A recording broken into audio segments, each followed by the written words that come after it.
Fokus. 'n Klein 5-letter woordjie wat lynreg van toepassing is op 'n hele nuwe geslag nisBOERE. Boere wat toegespits is op meer ongewone gewasse en produkte, vanaf blomme en sampioene tot vis en truffels. Vanaf 'n beskeie begin op 'n klein lappie grond tot groot sukses. Vir daai stem in jou binneste wat altyd wil weet hoe. nisBOERE. Dink groot. Julle, vandag gaan ons lekker eet, maar nie net lekker eet nie, gesofistikeerd. O, net? Ek gaan kyk na Japaneese bees en ek wil weet, sien dat die produk so duur is, hoe 'n mens 'n boerdery begin. Is hy? Maar dit sluit aan by wie ek gaan besoek. 'n Truffel sê hulle is die diamant van die kombuis. En dit is ook die mees duursaamste wat jy kan kry in enige restaurant.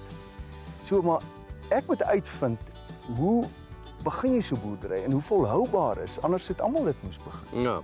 Ek gaan kyk na 'n aardwurmplaasie, net hierso op 'n baie oulike hotel se dak by die in Sandton. So ek sal gaan uitvind wat het aardwurmboerdery te doen met gesofistikeerd eet. Okay. Die hotel is seker gesofistikeerd. Dis seker die Dis ding. nogal interessant. Baie. Geniet jou Wurms. Dankie. Ek is bo op die Saxon Hotel se dak in die hartjie van Johannesburg. Is Randburg. Daar's baie lekker swembad hier agter my. Ek kuier by Linda, wat 'n baie interessante nisboer is. Net hier. Wel, ek het gedog ons is by 'n 5-ster hotel. Ons is nog by 'n 5-ster hotel. So yes, we are at a 5-star hotel, the Saxon Boutique 5-star hotel, and they have the added benefit of this wonderful worm farm and a compost heap. Waar's die wurms? So ta-da, here they are. These layers are necessary just to keep them warm. Even the cardboard, which they actually do eat through, you can see over here, as I'm pulling the cardboard out, you can actually see these worms. These worms are what they called red wrigglers. They are not indigenous to South Africa, but they are necessary for worm farms. They like to be in this kind of environment so that they can eat what you feed them, which is, as you'll see over here, we've got some fresh vegetables that have been brought from the kitchen, and you just put them into the worm farm, and the worms eat through them. What's so amazing about, I mean, you can see how these tiny little worms are starting over there. And when you see a grape seed, it literally looks like a grape seed. There's one. That is an egg, and that will hatch into a little worm. Okay. There's a drainage system underneath where the water collects, well, the fluids collect in a bucket. Okay. And this is called leachate, which is all full of microorganisms. You know, it's a great foliar feed, as they say, or you can pour it directly into the soil. Dis een ding om die kompos en swart goud van die aardwurms te hê, maar waar plant mense groentetuin by 'n hotel? By die Saxon, sommer op die personeelparkering se dak. We're already end of season now, so whatever you see as hardscape, so for example the tripods behind us, whatever you see there, they get moved. They have to get moved because crop rotation is a method of organic gardening that ensures successful crops. Right. Ma en dogter. Ja, dis reg. Okay. Ja. So, hoe werk julle twee saam? Sometimes it's a bietjie moeilik, as mothers and daughters go. My official title is project manager and writer for the media. And now there's lots and lots of work. So now it's becoming more sectionalized. So jy sê vir haar wat om te doen? Oh, that'll be the day. She does. You know, dynamite comes in small packages. We all know that. And the actual importation of the seeds and all those things that go with that, and managing the commercial accounts. So it's becoming quite a big business. So hoe dit begin dat julle dit begin doen het? David Higgs was the original chef here who started a restaurant called 500, and he gave me a call in 2012 and said, I want a garden that produces the most amazing fresh organic vegetables that I can use in my restaurant so I can create a taste sensation. We started with the soil because the soil is the most important aspect of any successful vegetable garden. So we had to bring that up, lay it out, make sure that it was absolutely at its optimum, because this garden has to produce crops 365 days a year. It's intensive cropping. Hoe gaan mens te werk? So what's amazing about this rooftop is I find their drainage system quite remarkable. But what's important to know is that the soil used on the roof has to be, it has to have a mix of something that makes it lighter, so that at complete saturation, the building is not under too much strain. Oh, hierdie is lekker. Delicious, huh? Oh, And isn't it wonderful? You can just pick anything and put it in your mouth, and you know Exactly. you're not going to get poisoned by insecticides. ja. Dit is nou wat uit jou lieflike groentetuin uitkom. Die chef is nou nie hier vandag nie, maar ons het dan ons groente, nê. Thank you. Dis hy, plesier. Thank you. Wat het ons hierso, Linda? So we have a Savoy cabbage over here. It's very different. You can see that the leaves are quite crinkly and purple edging. It's called a San Michel. It's one of the varieties that we sell. It's got something here called a Romanesca precoce. It's a bit of a small one. It's a cauliflower. It's lime green spiraled. And when you cook it, it stays that color. Tastes like carrots, right? Ja. Yeah. Wat moet hulle in gedagte hou as hulle wil begin met so 'n klein boerderytjie? So there are many benefits, and I always say, you know, the most expensive thing that you always land up paying money for is your soil, because you've got to make sure it's perfect, and your seeds, because you want good quality seeds, and water, because water, unfortunately, is now a rarity that we have to, in fact, take care of. It's not expensive, because how can you possibly, I always say, and this is a very sad thing, but lifestyle diseases like chemotherapy costs a lot of money. So if you can invest in your health from this kind of perspective, there is no comparison. It's affordable because once you get your soil going well, and you can do it at home, you can create a compost heap at home. I teach people how to grow organic vegetables, and they really are well on their way to doing what it takes. They know how to create compost. You can grow anywhere. You can grow in a pot. You can raise your beds. It's not a difficult concept. Yeah. In terms of cost, you can bring your costs down if you don't want to use the beautification of building your raised beds. Reuse, recycle. Wat is die toekoms vir jou en jou moeder? Hopefully we'll change the world by getting everyone to eat organic vegetables and growing them themselves, because it is cheaper than buying them in store. Waar's daai boontjies? Waar's dit? Dis baie. Hierso. Jy's 'n baie goeie ambassadeur hiervoor, hoor. Baie dankie. En baie dankie dat jy jou nisboerdery met ons gedeel het en baie sterkte daarmee. Thank you very much for inviting me.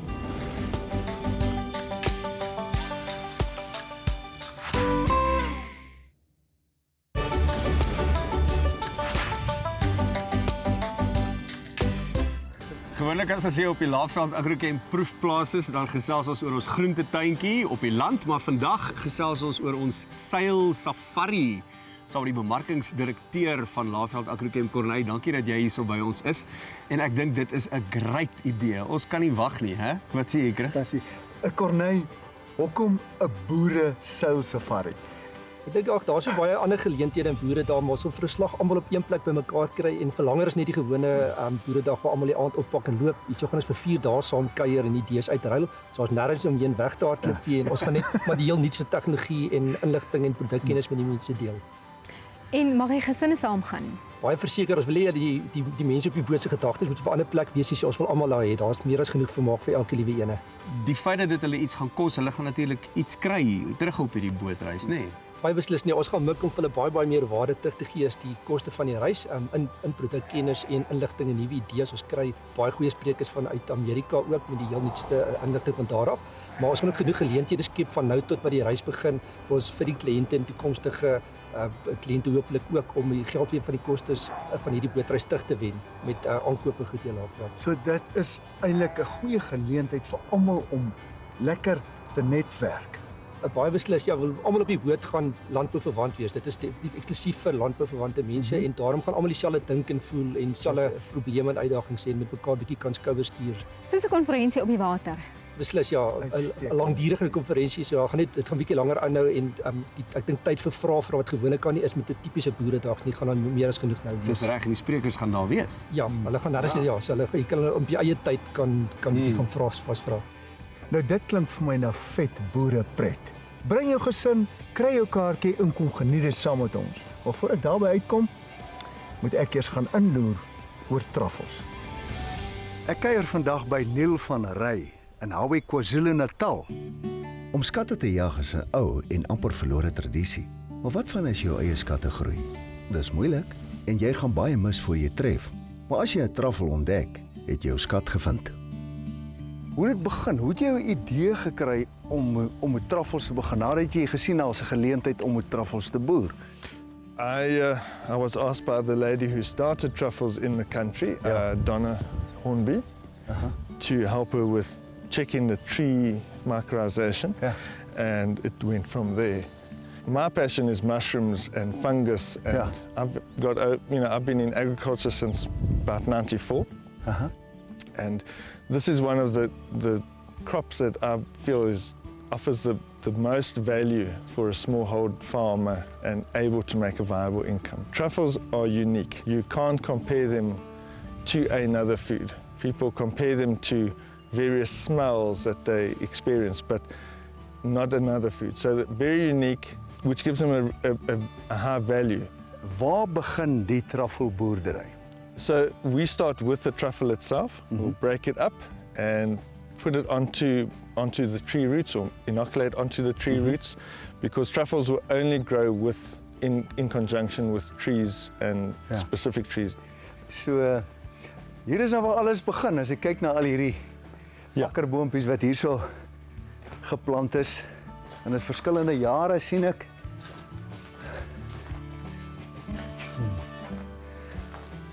Okay, so hier lê jou akkertjies in. We've selected the acorns here so that they're clean. We then let them germinate, and it's a natural selection. The ones that don't germinate, obviously we have no problem with them and throw them away. Okay, Neil, nou hier het jou boompies nou ontkiem. Nou, waarna kyk jy nou of dit 'n goeie boompie is of 'n slegte boompie is? Ons soek 'n reguit penwortel wat nie beskadig is nie. En as ons hom nou uitgrou, jy kan sien hierdie is nou redelik oud, baie oud saailing. So ons soek so penwortel. Reguit. So hierdie een is nou nie geskik nie. Presies, hy is nou afgekeur. En dan nou, wanneer jy nou hier klaar is en jou boompies word nou, die wat reg is, mooi wortelstelsel geselekteer, dan plant jy hulle nou in hierdie, wat noem jy nou hierdie? Dis nou 'n roottuiner. 'n Roottuiner. Ja. En jy kan sien hoe hulle het grewe in die om seker te maak dat die wortels nie sirkel nie. Draai nie. Ja, presies. Ek wil net vir jou wys hoe lyk die wortel without inoculation. So obviously this is our rejected trees, and they have not been inoculated. Here you can see it's a long root hair. Tree that's been inoculated will show, but you will get the stunted appearance on your roots. Ek kan sien hy is so in die begin is hy so witterig en dan raak hy bruin. Under the microscope it will have like a baseball bat shape. Dis interessant, want ek sien die worteltjies is mooi reguit. Yes, die boompie is what you're looking for. That's pragtig. Right. Dit wil sê hier is die bome is nou geënt en dan nou kry jy nou jou truffels te gedurende die seisoen hierson. Ja, hulle sal onder die grond groei en dan gebruik ons Captain wat hier voor ons loop. Captain, sit. So jy het hom geleer? Ja, he's well trained. Find. En dan sal hy soek die truffel uit, want die truffel lê so 15 tot 20 cm onder die grond en dan werk hy hom. Good boy. Yes, truffle. Hey, Captain. Good boy. En dan sal hy weer, jy weet as ons moet 'n bietjie stadiger loop, jy weet laat hy dit nou alles kry. Captain, good boy. Found it. Yes. Captain, find. Where's more? Find. Neil, nou hoe groot raak hierdie truffels? Die truffels kan gemiddeld as hulle so 200 gram of klein soos 'n 50 tot 80 gram aardappel, maar hulle het al bo 1,5 kilogram geoes. Baie groot op 'n rots. Het 'n baie skerp reuk.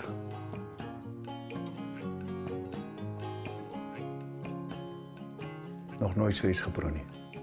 Hoe winsgewend is dit as jy nou sê is iemand nou moet dit begin boer? Hierdie is die eerste gewas wat ek ooit gesien wat op 'n klein hoewe 'n goeie inkomste sal gee. Jy weet, jy kan maklik sê op 'n 1 hektaar plantasie kan ons 1 miljoen tot 2 miljoen per jaar kry.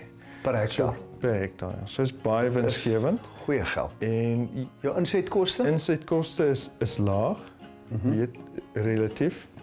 En die arbeidsbenodigdhede is ook baie laag. Wat se advies het jy vir die man daar buite wat 'n klein stukkie grond het wat graag moontlikheid met so iets wil begin boer? Ons moet na die klimaat kyk. Dit is baie belangrik, die temperatuur, nie te warm nie. En dit is baie belangrik dat die grond goeie dreinerend is. Neil, baie dankie vir jou tyd. Ons het lekker hier by jou gekuier en baie sterkte vorentoe en sukses met jou truffelboerdery. Baie dankie. Net hierna gaan vind ek meer uit oor Wagyu-beeste.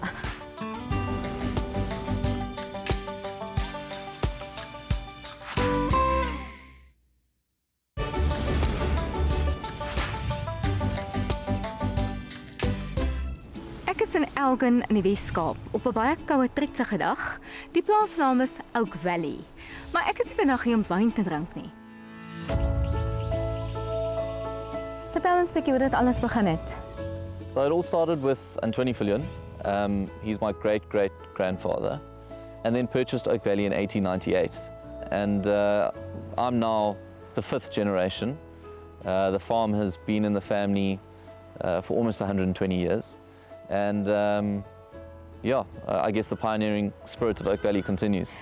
Nou, hoekom het julle besluit om met die beeste nou te begin? We were looking at kind of niche ways that we could add value to our livestock operation. And we did that by firstly bringing in a very rare breed of pig called the dúúr, which has great intramuscular fats and good marbling. And we harvest 50 tons of acorns a year, which we feed to our pigs, which give them a lovely creamy sort of texture, all free range, which is also unique in the South African pig farming context. And then on the beef side, came across Wagyu beef, which direct translation means Japanese cow. And we brought in embryos in 2008 from Australia and implanted those embryos into our Simmenthaler-based herd. And now we sit with a herd of about 80 pure Wagyu cattle.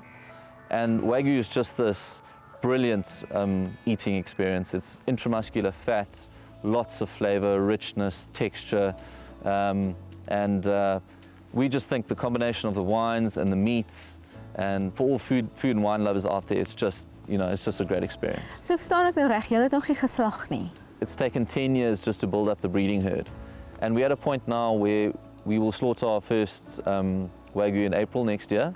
And then we'll get to see exactly what sort of genetics we have, whether the marbling has come through as we'd hoped. And then we get to really test the South African market, which is a market that hasn't really been exposed to Wagyu beef before.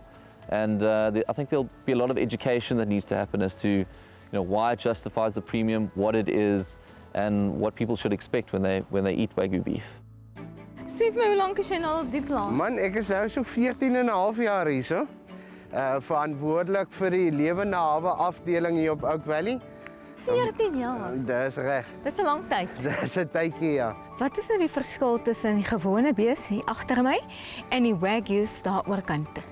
Man, die verskil tussen die Wagyu en die Simmenthalers is die Wagyus se marmering is baie beter as die Simmenthalers en jy word betaal vir die marmering.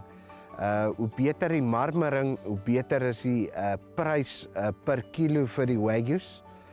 Jou groei tempo op die Wagyus is natuurlik nou nie so goed soos op die Simmenthalers nie. Dis hoekom die prys ook soveel meer is. Aan die ander kant die Wagyus se marmering wat dit behels is die vleis, die vet is tussen die vleis. En dit maak dat die cholesterol vlak van die vleis 'n bietjie laer is as die van Simmenthalers. Ons gebruik ook glad die groeihormone nie.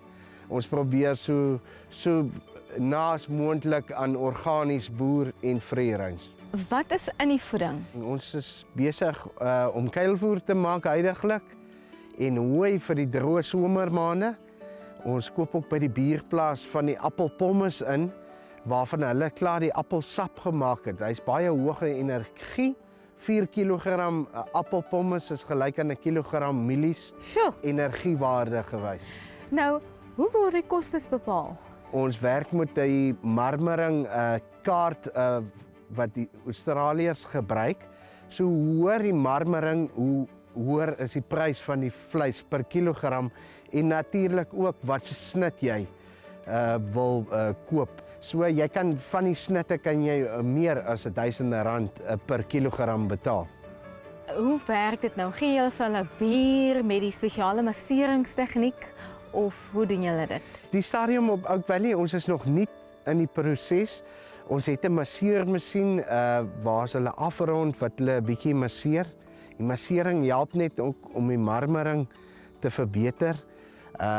Ons wil later in ons voerrantsoen dink aan brouwersgraan wat hops in het. Die hops is ook 'n belangrike deel vir die marmering om dit te bevorder. Enige advies vir iemand wat met wagyus wil boer? Dis 'n dierprojek en dit is tydsaam. Om vinnig te begin is die maklikste manier maar om embryo's direk in te bring en Simmentaler koeie of het sy Angus koeie as surrogaatmoeders te gebruik. 'n Embryo het nou die dag op 'n veiling op in Suid-Afrika oor die R60,000 gegaan. Baie dankie dat ek hier kon kuier en dat jy vir my alles so mooi kon verduidelik het.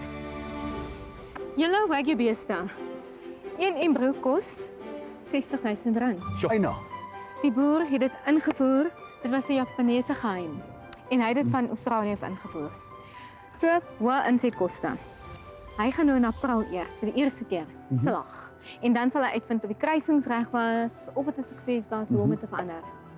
So 'n lang proses. Dit laat my dink aan die truffels. Die insetkoste is nou nie so duur soos joune nie, maar dit is 'n lang proses. Hulle vat daai spore en dan ent hulle die akkerboomworteltjies en dan plant hulle boom. En eers na 5 jaar is die moontlikheid dat jy kan begin truffels kry. Maar baie winsgewend, jy kan tot R1 miljoen op 'n hektaar verdien. Ek het geproe aan daai truffels en ek het gesukkel om gewoon te raak aan. Maar ek kan sien hoekom dit 'n gesofistikeerde, hoe kan my sê, dis is. Ja. Ek dink dis die groot verskil tussen my produk en julle twee se produkte, want so iets so eenvoudig soos 'n aardwurmpie word gebruik om hierdie gesofistikeerde produk te maak. En as die chefs daarin glo, ek bedoel, dan kan ons ook maar daarin glo. En die een ding wat die groentetuintjie, hulle maak dit nou wel op 'n dak daar en as dier insetkostes daarbey betrokke. Maar jy kan dit in jou agterplaas gaan doen. Natuurlik, jy kan. En al hierdie gepraatery oor gesofistikeerde, dat my dink aan ons gesofistikeerde bootreis waarvan Corneille ons vertel het. Maar is so, dit klink na harde werk. All good things come to those who work. Ja, ons moet dan seker 'n bietjie gaan ontspan. Ja. Dit klink na harde werk. Baie dankie dat jy saam gekyk het. Indien jy enige inligting nodig het oor vandag of enige ander program, hou ons webtuiste dop. Totsiens. Totsiens. Ryk soos peper. En die kool. It's sort of similar to the whole Nespresso concept, where you have these pods that contain the grow medium, the soil, as well as the seeds. Ja. Genade.